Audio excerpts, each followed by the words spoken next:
মানুষের বদনাম, মানুষের সাথে জড়িত পাপ। বড় পাপগুলি দুই ভাগে বিভক্ত, একগুলো আল্লাহর সাথে জড়িত, একগুলো মানুষের সাথে জড়িত। যেটা আল্লাহর সাথে জড়িত পাপ সেটা ক্ষমা নেওয়া সহজ। সুদের পাপ যত বড়ই খারাপ হোক না কেন, সুদের পাপের ভাষাই কঠিন। এত কঠিন ভাষার পাপ দুনিয়াতে নেই, সুদের পাপের ভাষাই কঠিন।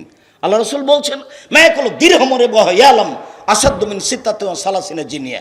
কেউ যদি 1 টাকা জেনে শুনে সুদ খায়, 36 বার জেনা করে যত পাপ হবে, 1 টাকা সুদ খেলে তার চেয়ে বেশি পাপ হবে। কোনো দুনিয়াতে পাপ নাই যার ভাষায় এরকম উল্লেখ হয়েছে।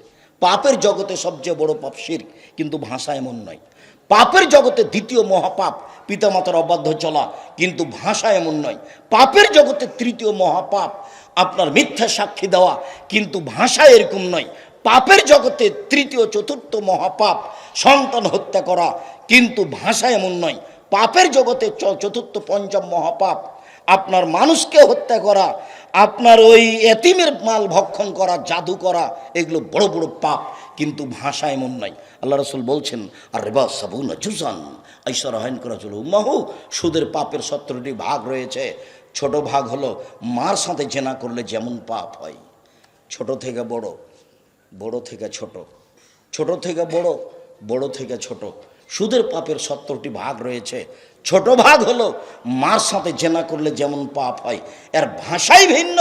এর পরেও যদি মানুষ কোটি কোটি টাকা সুদ খায়, আর যদি বলে আজকে আল্লাহ আমার ভুল হয়েছে, আমি সুদের লেনদেন বন্ধ করলাম, তুমি আমাকে ক্ষমা করো, তাহলে আল্লাহ বলবেন ঠিক আছে করলাম। কিন্তু আরেকজনের বদনাম করেছেন, গীবাত করেছেন, আরেকজনের কাছে ভালো হওয়ার জন্য, কিছু পাওয়ার জন্য, আর না হলে বোকামিতে করেছেন।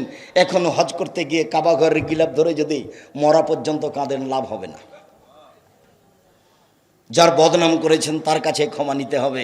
মানুষের সাথে জড়িত পাপ বদনাম করা পাপ।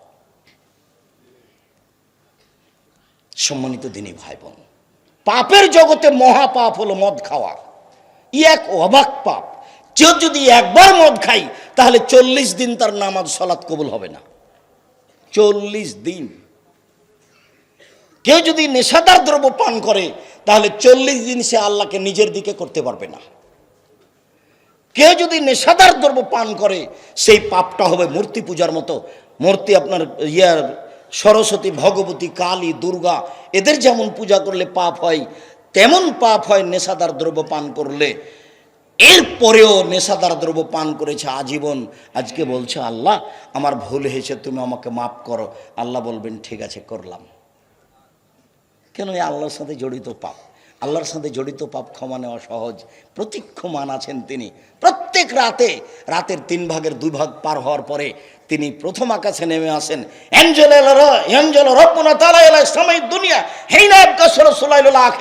রাতের 3 ভাগের 2 ভাগ পার হওয়ার পরে প্রথম আকাশে আল্লাহ নেমে এসে বলেন, মায়াদুনি ফাস্তাজিবালাহু, কে আমাকে ডাকে আমি তার ডাকে সাড়া দিব। মায়াসনুনি ফাউতিয়াহু, কে কি চায়, যে যা চায় আমি তাকে তাই দিয়ে দেবো। মায়াস্তাগফিরুনি ফাগফিরালাহু, কে আমার কাছে ক্ষমা ভিক্ষা চায় আমি তাকে ক্ষমা করে দিব। তার সাথে জড়িত পাপ ক্ষমা নেওয়া সহজ। বদনাম মানুষের সাথে জড়িত পাপ বড় ভয়াবহ পাপ। মহান আল্লাহ বলেন, ওয়াইলুল লিকুল্লি হুমাজাতিল লুমাজা, ধ্বংস সুনিশ্চিত। ওয়াইল নামক জাহান্নাম সুনিশ্চিত ওর জন্য যে সামনাসামনি বদনাম করে, পিছনে বদনাম করে, ওর জন্য জাহান্নাম সুনিশ্চিত। মুখ খুলবেন না, মুখ খোলাই বন্ধ। দেখেন বলছি আপনাকে, মুখ খোলাই বন্ধ। মহান আল্লাহ বলেন, ইয়া আইয়ুহাল্লাযীনা আমানু ইজতানিবু কাসীরাম মিনাজ যান ইন্না বাযা যান্নি ইসম ওয়ালা তাজাসসাসু ওয়ালা ইয়াগতাব বাযুকুম বাযা। পৃথিবীর মানুষ, তোমরা মানুষের উপরে বেশি বেশি ধারণা করো না। কিছু কিছু ধারণায় পাপ হয়। তোমরা মানুষের দোষ ত্রুটি উদ্ঘাটন করো না। তোমরা মানুষের বদনাম করো না। আবু হুরায়রা রাদিয়াল্লাহু তাআলা আনহু বলেন, আল্লাহর নবী বলেছেন, ইয়াকুমুজ জান্নাহ ফাইন্নাজ জান্নাহ আকযাবুল হাদিস। তোমরা ধারণা থেকে বেঁচে থাকো, ধারণাই বড় মিথ্যা। ওই মনে হয় এই করেছে, ও মনে হয় এই করেছে, ও মনে হয় এই বলেছে, ও মনে হয় এই বলেছে, এরকম ধারণাই করতে যাবে না। ধারণাই বড় মিথ্যা। ওলা তাহাসসু, মানুষের গোপন কথা কান লাগিয়ে শুনিও না। ওরা স্বামী স্ত্রী কি বলছে কান লাগিয়ে শোনো না, ওরা দুইজন কি বলছে কান লাগিয়ে শোনো না। মানুষের গোপন কথা কান লাগিয়ে শোনা মহাপাপ। যার কারণে রাসূল সাল্লাল্লাহু আলাইহি ওয়াসাল্লাম বলেছেন, দেখো তোমরা তিনজন সফরে গেলে দুইজন ভিন্ন হয়ে কথা বলো না, নইলে তৃতীয় জন বলবে মনে হয় আমার কথাই বলছে, মনে হয় আমার কথাই বলছে, এদিক ওদিক ঘুরবে, কান লাগিয়ে দেখবে যে মনে হয় আমার কথাই বলছে। যখন কথা বলবে একসাথে বলিও। রাসূল সাল্লাল্লাহু আলাইহি সাল্লাম বলেন, যারা মানুষের গোপন কথা শুনে বিচারের মাঠে তাদের কানে সীসা গলিয়ে ঢেলে দেওয়া হবে, জাহান্নামের আগুনে গলিয়ে তার কানে ঢেলে দেওয়া হবে। মানুষের গোপন কথা শোনা জায়েজ নয়।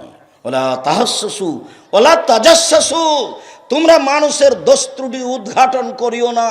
40 বছর পূর্বে মানুষ কি পাপ করেছে, আজকে মানুষ পেপার পত্রিকায় লিখে মানুষ পশু হয়েছে, মানুষ গরু ছাগল হয়েছে। বুঝেও বুঝে না ওরা অন্তর আছে, বুঝে না। দেখেও দেখে না ওরা চক্ষু আছে, দেখে না। শুনেও শুনে না ওরা কান আছে, শুনে না। উলায়েকা কাল আনাম, তারা পশু প্রাণীর মতো, তারা গরু ছাগলের মতো, তারা কুকুর শ্রীগালের মতো। বালহুম বাজাল বরং তার চেয়ে খারাপ, ওরা কুকুর শ্রীগালের চেয়ে খারাপ। কোন লজ্জায় মানুষের দোষ ত্রুটি পেপার পত্রিকায় বলে, কোন লজ্জায় মানুষের দোষ ত্রুটি মানুষের সামনে বলে মানুষকে খাটো করার চেষ্টা করে। আল্লাহ তাআলা টোটালি হারাম করেছেন, রাসূল সাল্লাল্লাহু আলাইহি সাল্লাম টোটালি হারাম করেছেন। এটা মহাপাপ। ওরা পশুর মতো, ওরা গরু ছাগলের মতো, ওরা কুকুর শ্রীগালের মতো, বরং তার চেয়েও খারাপ। এ কথা আমি বলিনি, এ কথা আল্লাহ বলছেন। বুঝেও বুঝে না ওরা অন্তর আছে, বুঝে না, বুঝা উচিত। দেখেও দেখে না তারা চক্ষু আছে, দেখে না, দেখা উচিত। শুনেও শুনে না তারা কান আছে, শোনে না, শোনা উচিত। ওরা পশু প্রাণীর মতো, ওরা গরু ছাগলের মতো, ওরা কুকুর শ্রীগালের মতো। বালহু মাজাল বরং তার চেয়ে খারাপ। এ কথা আল্লাহ বলছে, এ কথা আমি বলিনি, এ কথা রাসূল সাল্লাল্লাহু আলাইহি ওয়াসাল্লাম বলেননি, এ কথা আল্লাহ বলছে। কোন লজ্জায় আপনি মানুষের পিছনে লেগে থাকেন? মানুষের পিছনে লেগে থেকে আপনি কি করবেন? তাকে খাটো করার আপনার কি প্রয়োজন? একবারে জাজল্য মাওলানা মদিনা বিশ্ববিদ্যালয়ে পড়ে, একবারে জাজল্য মাওলানা। জাহান্নাম উদ্বোধন হবে মাওলানা দিয়ে, জাহান্নাম উদ্বোধন হবে মাওলানা দিয়ে। এ কথা মুহাম্মদ সাল্লাল্লাহু আলাইহি ওয়াসাল্লাম বলেছেন, হাদিস বুখারী মুসলিম। সম্মানিত দিনী ভাই বোন, বলছিলাম মানুষের বদনাম থেকে বেঁচে থাকুন, বদনাম মহাপাপ। রাসূল সাল্লাল্লাহু আলাইহি ওয়াসাল্লাম মানুষের দোষ ত্রুটি ঢেকে রাখার চেষ্টা করতেন, মানুষের দোষ ত্রুটি ঢেকে রাখার চেষ্টা করতেন রাসূল সাল্লাল্লাহু আলাইহি ওয়াসাল্লাম। তিনি মুখে বলেছেন, মান সাতারা মুসলিমান সাতারাহুল্লাহু ফিদ-দুনিয়া ওয়াল আখিরা। কেউ যদি কারো দোষ ত্রুটি দুনিয়াতে ঢেকে রাখে, তাহলে আল্লাহ তার দোষ ত্রুটি কিয়ামতের মাঠেও ঢেকে রাখবেন, দুনিয়াতেও ঢেকে রাখবেন। বিচারের মাঠে আল্লাহ তাকে ঘেরে নেবেন তার রহমত দিয়ে, তারপর পাপ তাকে দেখাবেন। তুমি কি চিনতে পারো এটা তোমার পাপ? তখন বলে, জি হ্যাঁ চিনতে পারছি, এটা আমার পাপ। তো তুমি কি মনে করছো আমার ফেরেশতারা তোমার প্রতি জুলুম করেছে? জি না, জি না, আমি এটা মনে করি না। তুমি কি কিছু বলতে চাও? জি না, আমি কিছু বলতে চাই না। শোনো, আজ তুমি মানুষের দোষ ত্রুটি দুনিয়ায় ঢেকে রেখেছ, এই জন্য আমি আল্লাহ তোমার দোষ ত্রুটি কাউকে দেখতে দিলাম না, ক্ষমা করে দিলাম, তুমি জান্নাতে যাও। ও কিন্তু বুঝেছে জাহান্নাম আমার ঘোষণা হয়েই গেছে। কেন? তো তার পাপ আল্লাহ তাকে দেখাচ্ছে, এই যে পাপ।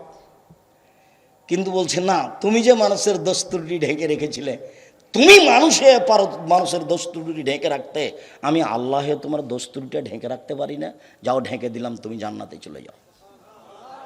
রাসূল সাল্লাল্লাহু আলাইহি ওয়াসাল্লাম বলেছেন, কে যদি মানুষের দোষ ত্রুটি ঢেকে রাখে, আল্লাহ তার দোষ ত্রুটি দুনিয়াতে ঢেকে রাখবেন, পরকালে ঢেকে রাখবেন।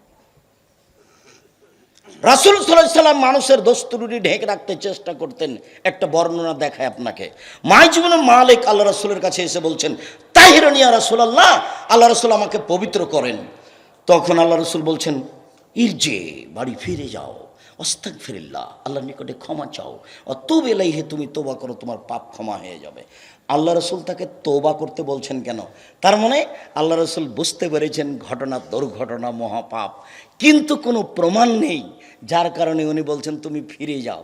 লোকটা চলে গেল, একটু গিয়ে আবার ফিরে এসে বলছে, তাহিরিনী ইয়া রাসূলুল্লাহ, আল্লাহ রাসূল আমাকে পবিত্র করেন। তখন আল্লাহ রাসূল বলছেন, তুমি ফিরে যাও, তুমি ক্ষমা চাও, তুমি তো হয়ে যাবে। আল্লাহ রাসূল কেন বলছেন না কি হয়েছে, কেন তোমাকে পবিত্র করব, এ কথা বলছেন না। লোকটা আবার চলে গেল। একটু গিয়ে ফিরে এসে বলছে, আল্লাহ রাসূল আমাকে পবিত্র করেন। লোকটি চলে গেল। আল্লাহ রাসূল যখন আবার বললেন, চতুর্থবার যখন এসেছে লোকটি, তখন আল্লাহ রাসূল বলছেন, আবিহি জনুন, ও কি পাগল? আরে আমি বলছি চলে যেতে, যাই না কেন? ও কি পাগল নাকি? কালু লাইসা বিমাজনুন। সাহাবীগণ বললেন, জি না, ও তো পাগল নয়, ভালো মানুষ। এটা পঞ্চম।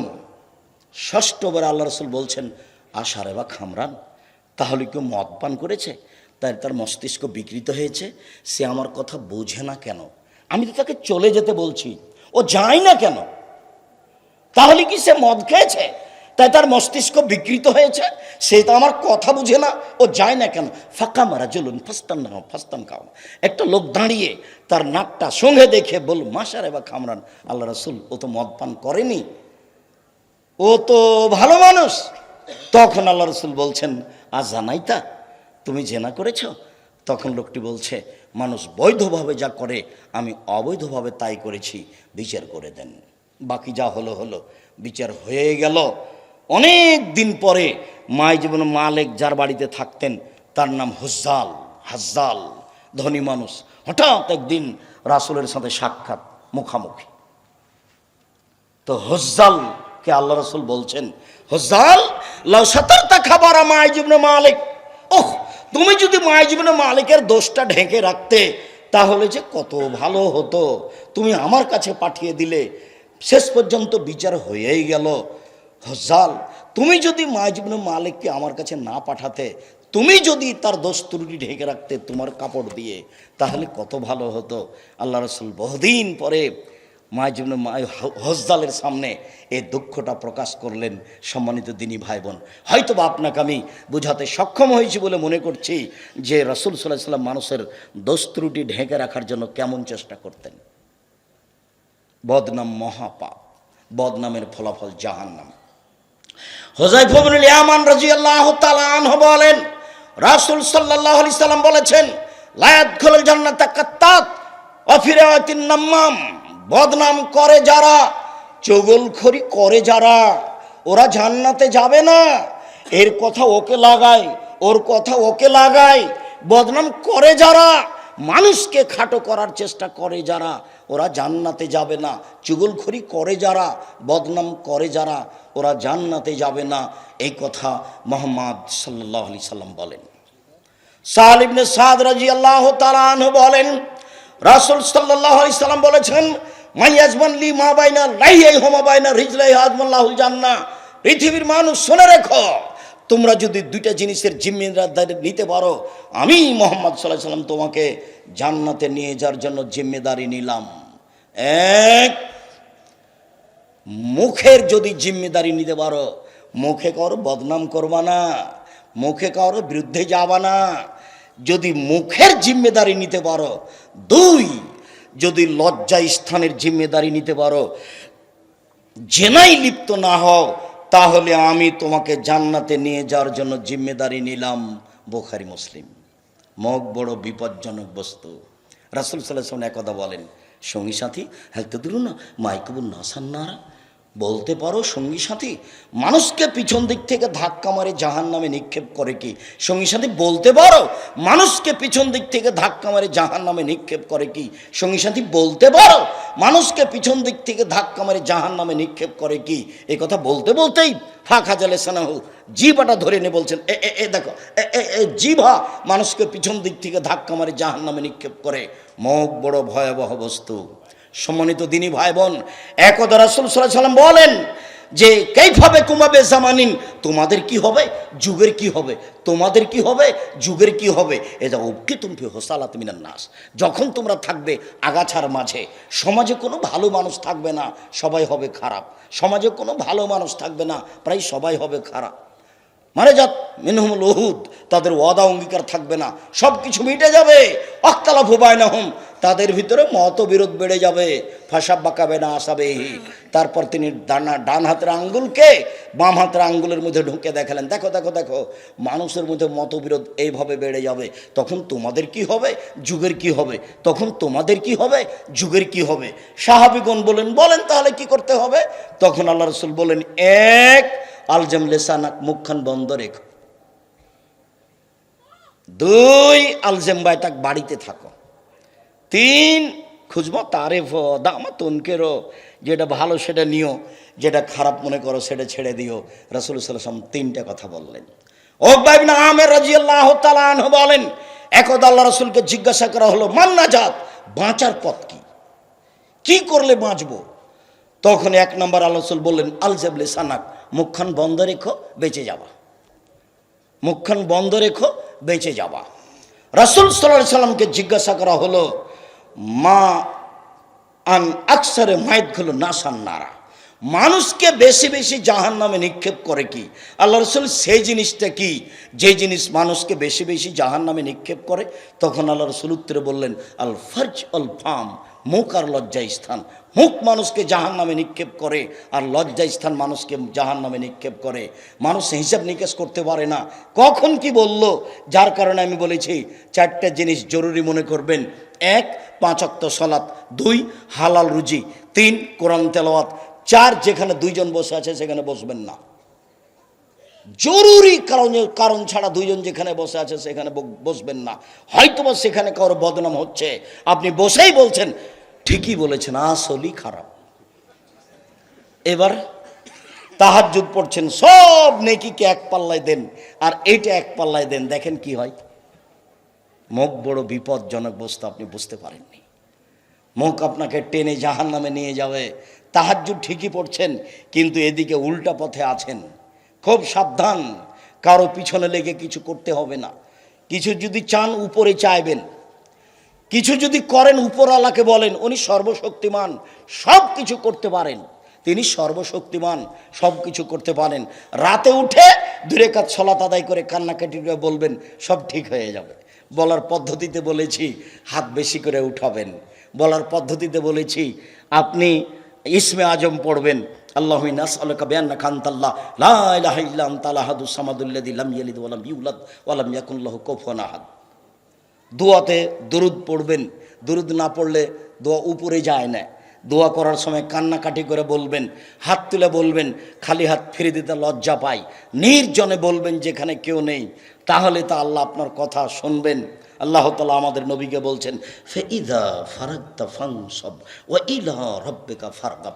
মুহাম্মদ সাল্লাল্লাহু আলাইহি সাল্লাম, আপনি যখন দুনিয়াবি কাজ বন্ধ করে, আপনি দুনিয়াবি কাজ বন্ধ করে কঠোর শ্রমে আত্মনিয়োগ করুন।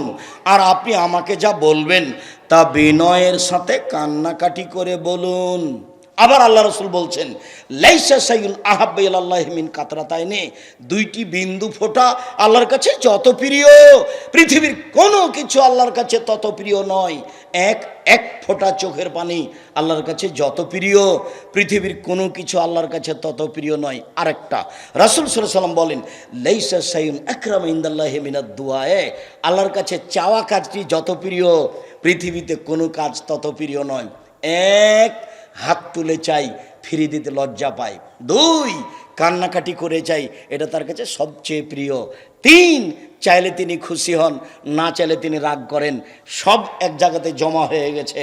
অতএব আমি আমার প্রয়োজন তার কাছেই বলবো, সেখানেই পাবো ইনশাআল্লাহ। কেউ এ কাজ ঠেকাতে পারে না।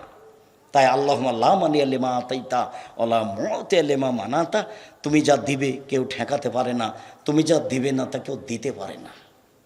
সম্মানিত দিনী ভাই বোন, বলছিলাম আবু হুরায়রা রাদিয়াল্লাহু তাআলা আনহু বলেন, রাসূল সাল্লাল্লাহু আলাইহি সাল্লাম বলেছেন, তাজাদুনা ইয়ামাল কিয়ামা জালওয়া যায়নি, যার 2 মুখ যে বদনাম করে সে হবে বিচারের মাঠে সবচেয়ে খারাপ মানুষ। যে বদনাম করে সে হবে বিচারের মাঠে সবচেয়ে খারাপ মানুষ। এইখানে এক কথা বলে, ওইখানে আরেক কথা বলে। এখানে এক মুখে আসে, এখানে আরেক মুখে আসে। এই হলো সবচেয়ে খারাপ মানুষ। আনাস রাদিয়াল্লাহু তাআলা আনহু বলেন, রাসূল সাল্লাল্লাহু আলাইহি সাল্লাম বলেছেন, মান কানা যা ওয়াজহাইনে, যার মুখ হবে দুইটা, কানা লাহু ইয়াউমাল কিয়ামা লিসানানে মিন নার, সেদিন বিচারের মাঠে তার মুখে হবে দুইটা আগুনের জিহ্বা।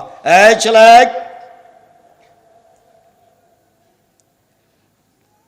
যার মুখ হবে দুইটা দুনিয়াতে, যাকে মানুষে বলে দমুখা, মানুষে কিন্তু এই ভাষা ব্যবহার করে, যাকে বলে মানুষ আর ওর কথা ছাড়া তো দমুখা, যার দুনিয়াতে দুইটা মুখ হবে, বিচারের মাঠে তার এক মুখের দুইটা আগুনের জিহ্বা হবে।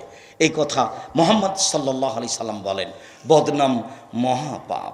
আয়েশা রাদিয়াল্লাহু তাআলা আনহা বলেন, একদা আল্লাহ রাসূলকে আমি বললাম যে সাফিয়া রাসূলুল্লাহ সাল্লাল্লাহু আলাইহি ওয়াসাল্লাম সাফিয়া কাদা বা কাদা, আপনি সাফিয়ার এত প্রশংসা করেন কেন? সাফিয়া হলো এই, সাফিয়া হলো এই। আরে সাফিয়া হলো খাটো মহিলা, আবার ইহুদি মহিলা, আপনি তার অত প্রশংসা করেন কেন? তখন আল্লাহ রাসূল বলছেন, আয়েশা লাকাদ কুলতি কালিমাতান, তুমি এমন একটা কথা বলেছো, লা মুজিজাত ফিল বাহারি লা মাজিজাতহু, তোমার কথাটা যদি সাগরে ফেলে দেওয়া হয় তাহলে সাগরের পানি ঘোলা হয়ে যাবে। আয়েশা কি বলেছেন? আয়েশা রাদিয়াল্লাহু তাআলা আনহা বলেছেন, আচ্ছা আপনি সাফিয়ার অত প্রশংসা করেন কেন? সাফিয়া তো ইহুদি মহিলা, ইহুদি ঘর থেকে এসেছে, অত প্রশংসার কি এমন? আচ্ছা সাফিয়ার আপনি অত প্রশংসা করেন, ও তো খাটো মহিলা, যে খাটো তার আবার প্রশংসা কি আছে? এইটুকু হয়ে গেছে বদনাম। তখন আল্লাহ রাসূল বলছেন, আয়েশা তুমি এমন কথা বলেছো, এই কথা যদি সাগরে ফেলে দেওয়া হয় সাগরের পানি ঘোলা হয়ে যাবে, সাগরের পানি ঘোলা হয়ে যাবে। সাগরে কি নদীর সমান পানি আছে? তাহলে আমি আর আপনি যে দিন রাত মানুষের পিছনে লেগে আছে, একবারে যা জ্বলল দিন রাত, কি করতে পারেন আপনি লেগে থেকে? কিছুই করতে পারেন না লেগে থেকে, এটা তার প্রমাণে জামিয়া সালাফিয়া। আমি বলেছি, আমি আব্দুর রাজ্জাক বিন ইউসুফ কচুর পাতার পানি, চাঁপাইনবাবগঞ্জের ভাষাতে কচুর পাতার পানি, কচুর পাতা মানে যার উপরে একটু পানি থাকে, একটু বাতাস আসলে খালি টলমল টলমল টলমল টলমল করে, এই পড়লো এই পড়লো এই পড়লো। আমি ব্যক্তিগত হিসাবে কিছুই না, আমার দৃঢ়তা কাজ করে, আমি কাজে সফল হবই হব ইনশাআল্লাহ। সম্মানিত দিনী ভাই বোন, আমি অত্র প্রতিষ্ঠানকে অনুরূপী চাচ্ছি। সম্মানিত দিনী ভাই বোন, বলছিলাম রাসূল সাল্লাল্লাহু আলাইহি সাল্লাম বললেন, পৃথিবীর মানুষ লা তুজুল মুসলিমিনা, তোমরা মুসলিম পুরুষ নারীকে কষ্ট দিও না। ওলা তুয়াইয়ুরু, তোমরা মানুষের বদনাম গীবাত নিন্দা করো না। ওলা তাত্তাবে ওয়ারাত আখিয়াল মুসলিম, মানুষের পিছে লাগিও না। কেউ যদি মানুষের পিছনে লাগে আল্লাহ তার পিছনে লেগে যাবেন, আর আল্লাহ যার পিছনে লেগে যাবেন সে একদিন অপমান হবেই। ওয়ালাউ কানা ফি জাওফির আহলিহি, কথার কথা অজিতের বাহনের পেটের ভিতরে ঢুকে যায়, মানে পৃথিবীর যেখানেই যাক না কেন মানুষের বদনাম করার পরে সে একদিন অপমান হবেই। কেন? এখন আল্লাহ তার পিছনে লেগে গেছেন। খুব ভালোভাবে মনে রাখবেন, আপনি যদি আমার পিছনে লাগেন, আপনার পিছনে কে লাগবে? আল্লাহ। তখন আপনি টিকতে পারবেন না। সিলেটের ওসি আমাকে বলছেন, আব্দুর রাজ্জাক সাহেব মামলা আপনি করেন, মামলা আমি চালাবো, সিগনেচার আপনি করেন, মামলা আমি চালাবো। তখন আমি বলছি, ওসি সাহেব আমি যদি মামলা করি তাহলে আমি হলাম মানুষ, তাহলে মানুষ মানুষের পিছনে লেগে গেল, কিছু করতে পারবে না। আর আমি যদি মামলা না চালাই যদি উপরওয়ালা, তাহলে আর কেউ টিকতে পারবে না।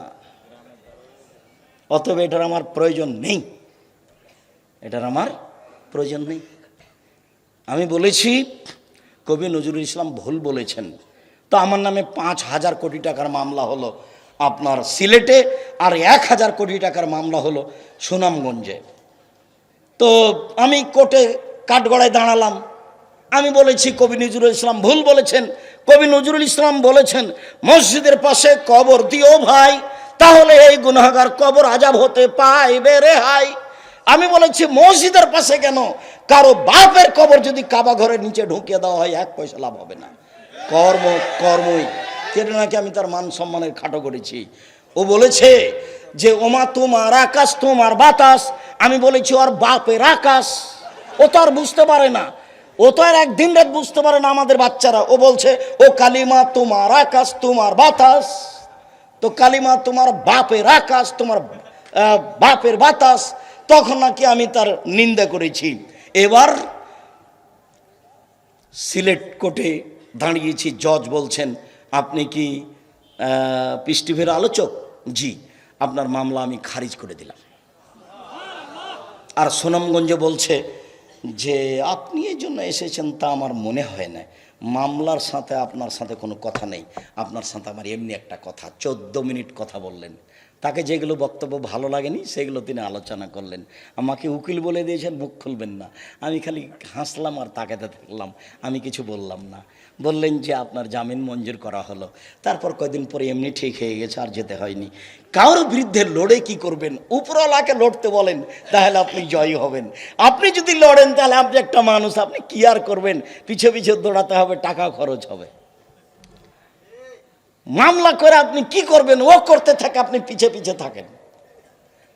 ও করতে থাকে, ও একবার ক্লান্ত হয়ে যাবে, ও তখন উল্টা পিছে ঘুরবে একদিন।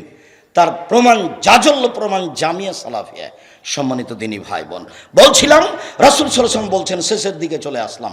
রাসূল সাল্লাল্লাহু আলাইহি ওয়াসাল্লাম বলছেন, ওরে যাবি রব্বি, আমার প্রতিপালক একবার আমাকে উপরে নিয়ে যাচ্ছেন। দেখি অনেক মানুষ লাহুম আজফার মিন নুহাস, তাদের বড় বড় নখ আছে, তামার নখ। এখন শোনো, অজু হম, মুখকে একবারে ছিঁড়ে ফেলছে, বুককে একবারে ছিঁড়ে ফেলছে বড় বড় নখ দিয়ে। আমি বললাম, জিবরাইল মানহাওলা, এরা কারা? এরা নিজেরা নিজের নখ দিয়ে মুখ এবং বুককে ছিঁড়ে ফেলছে, এরা কারা? তখন জিবরাইল বলছেন, আল্লাযীনা ইয়াকুনা ফি আরাদিন নাস, এরা হচ্ছে ওরা যারা মানুষের বদনাম করত, মানুষের গীবত করত, মানুষের পিছনে জীবনে কোনোদিন লাগবেন না। যারা আমার সামনে আছেন তাদেরকে অনুরোধ জানাচ্ছি, যারা মিডিয়ায় আমাদের সাথে বর্তমানে আছেন পৃথিবীর যে কোনো প্রান্ত থেকে, আমরা তাদেরকে বলছি, মিডিয়ার মাধ্যমে 2 দিন 5 দিন 2 মাস 6 মাস পরে যারা এই বক্তব্য অবগত হবেন তাদেরকে আমরা অনুরোধ জানাচ্ছি, সম্মানিত দিনী ভাই বোন, মানুষের বদনাম করে তাৎক্ষণিক সফলতা অর্জন করে কোনো কিছু হবে না, এদিকে আপনি যায়েন না। রাসূল সাল্লাল্লাহু আলাইহি সাল্লাম একদা বললেন, সবচেয়ে ভালো মানুষ কে? জিজ্ঞাসার উত্তরে সবচেয়ে ভালো মানুষ কে? তাতে তিনি বললেন, মাকমুমুল কলব সাদুকুল লিসান। তো সাহাবীগণ বললেন, সাদুকুল লিসান শব্দটা তো বুঝি, কিন্তু মাকমুমুল কলব তো বুঝি না। তখন আল্লাহ রাসূল বললেন, শোনো, আত-তাকি ওয়ান নাকিয়, স্বচ্ছ পরহেজগার, সে হলো সবচেয়ে মানুষ ভালো। স্বচ্ছ পরহেজগার, সে হলো সবচেয়ে ভালো মানুষ। কিভাবে? লাইসমা আলাইহে, যার পাপ নেই সে হলো ভালো মানুষ। পাপ নেই মানে হলেই তোবা করে, তার পাপ নেই। ওলা বাকিয়া, যার সীমা লঙ্ঘন নেই সে হলো ভালো মানুষ। বদনাম করে, বিরোধিতা করে, জুলুম করে সীমা লঙ্ঘন করবেন না, ফেরাউন ডুবে গেছে। অতএব অল্প হলে আপনি বিচারের মাঠে ঠেকে যাবেন, তার নাম জুলুম। তাই আমি বলেছি, 100 মরিচ কিনছেন, একটা মরিচ হাতে নিয়েছেন, এই দেখি তোমার মরিচ কেমন, একটা হাতে নিয়েছেন, এখন 100 মরিচ দাঁড়ি পাল্লা হয়ে গেছে পূর্ণ, হাতের মরিচটা কোথায় রাখবেন? হাতের মরিচটা যদি আপনার বস্তায় রাখেন তাহলে আপনি জালেম, বিচারের মাঠে টিকতে পারবেন না। ওলা বাগিয়া ওলা গিল্লা, আত্মসাৎ নেই যার সেই হলো ভালো মানুষ। ওলা হাসাদা, হিংসা নেই যার সেই হলো ভালো মানুষ। হিংসা করে কি করবেন? আপনি পিছনে পিছনে চলছেন। আপনি তো ভালো জানেন আল্লাহ সর্বশক্তিমান, ওহু আলা কুল্লি শাইইন কাদির, তিনি হলেন সর্বশক্তিমান। তাকে সর্বশক্তিমান বলে আমরা জানি, এই বিশ্বাসে আমরা দিনরাত কাটাই। তাই রাসূল সাল্লাল্লাহু আলাইহি সাল্লামের শেষ কথাটি আপনাকে স্মরণ করাই। একদা রাসূল সাল্লাল্লাহু আলাইহি সাল্লাম বলছেন, মান কানাত লাহু মাজলামা লিআখিহি, কারো যদি কারোর প্রতি জুলুম থেকে যায়, বদনাম করা, কিছু করা, কারোর প্রতি যদি কারো কিছু জুলুম থেকে যায়, ফাল ইয়াতাহাল্লালহু মিনহু আল ইয়াউম, আজকেই যেন ঠিক করে নেই, আজকেই ঠিক করে নেয় যেন। উপস্থিত বৈঠকের দিনই মুসলিম বোন, এই ছেলে, তোমার মা ছোট আর তোমার জ্যাঠো চাচি বড়, দোষ কিন্তু তোমার চাচির কারণেই হয়েছে। আজকেই তোমার মা তোমার চাচির হাত ধরে ক্ষমা নিবে এবং 2 বোন হয়ে একসাথে সংসার করবে। ঝগড়া বন্ধ করতে হবে, পিছনে বদনাম বন্ধ করতে হবে। আপনাকে বলছি, আপনার বড় ভাইয়ের কারণে দোষ ত্রুটি হয়েছে, ঝামেলা বেঁধেছে, কথাই ঠিক। আপনি ছোট, আপনি বারবার বলছেন আমি দোষ করেছি, আমি দোষ করেছি। আপনি দোষ করেননি, এ কথাই ঠিক। আপনি কালকে তার হাত ধরে বলেন, ভাই যা হয়েছে হয়েছে, একসাথে মিলেমিশে থাকি, এ কথা আপনি বলবেন। আল্লাহ রাসূল বলছেন যে সেই ভালো মানুষ যে মানুষকে সম্মান করে, বড়কে সম্মান করতে হবে। তাহলে আপনি খাঁটি মোমেন, খাঁটি মুসলমান, আপনি বদনাম থেকে বেঁচে যাবেন, কারো পিছনে লাগবেন না। আলেম ওলামার সবার এক হওয়া উচিত। একজন আর একজনের পিছনে এমনভাবে লেগে যাচ্ছে, মনে হচ্ছে যে কি ওটাকে বলছে ইউটিউব, এটা হচ্ছে আপনার হাইকোর্ট। আমি তো দেখি না, মানুষ আমাকে একটু দেখায়, তখন মনে হচ্ছে এটাই তার কি হাইকোর্ট, একবারে বিচার করে নিল।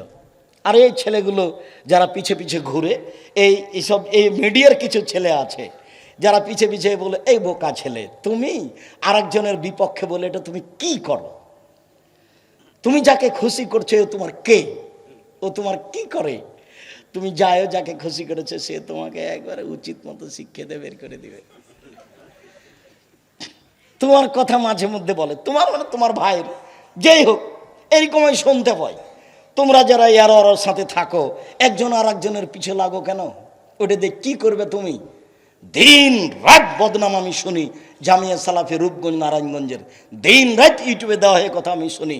তুমি দেখো গা, সরিষার সমপরিমাণ পরিবর্তনের ক্ষমতা মানুষের হাতে নেই।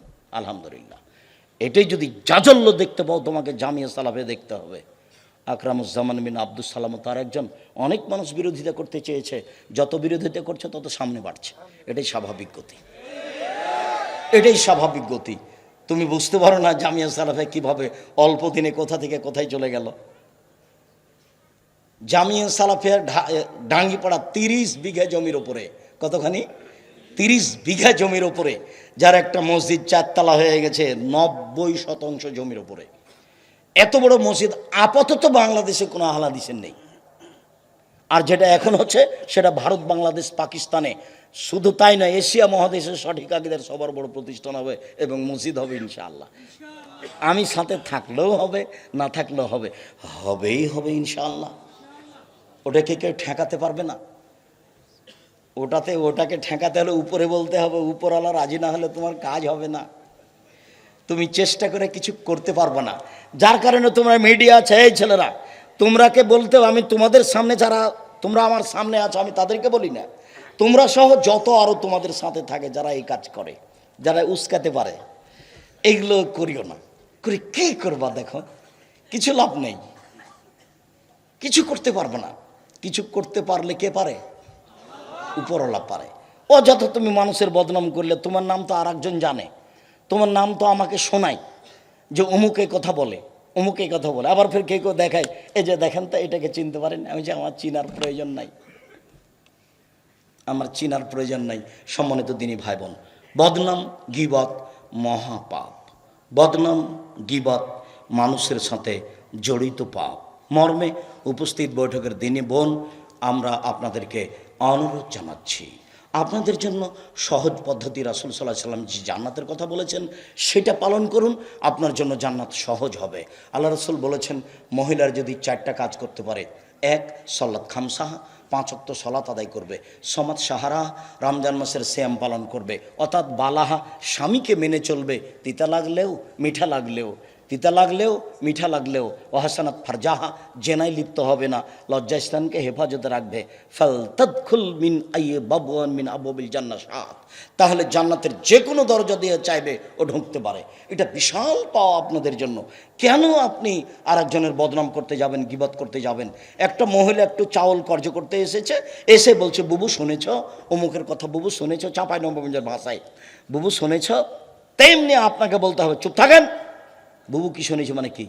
আপনি চাউল কর্জ করতে এসেছেন, চাউল কর্জ কিনে চলে যান, আর একজনের কথা বলেন কেন? কেন বলবেন? আপনাদেরকে সবাইকে এরকম হতে হবে, পরিবার নিয়ে বৈঠক করতে হবে, পরিবারের কেউ কারো বদনাম করতে হবে না, বদনাম করতে পাবেন না। করলে পরকাল টিকবে না, করলে মানুষকে খাটো করা হবে, আল্লাহ তখন আপনাকে খাটো করে দিবেন, ফলাফলে জাহান্নাম হবে। আল্লাহ তুমি আমাদের কবুল করো। আমাদের যারা মারা গেছে তুমি তাদের কবরের শাস্তি মাফ করো।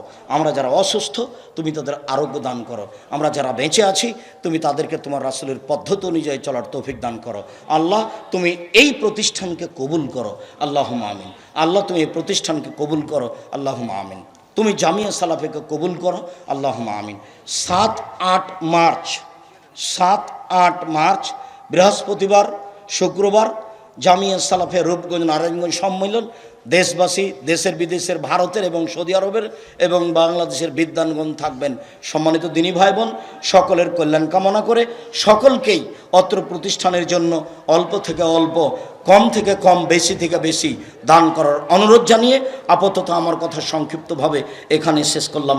সুবহানাকাল্লাহু ওয়া বিহামদিকা আশহাদু আল্লা ইলাহা ইল্লা আনতা আস্তাগফিরুকা ওয়া আতুবু ইলাইক। আসসালামু আলাইকুম ওয়া রাহমাতুল্লাহ।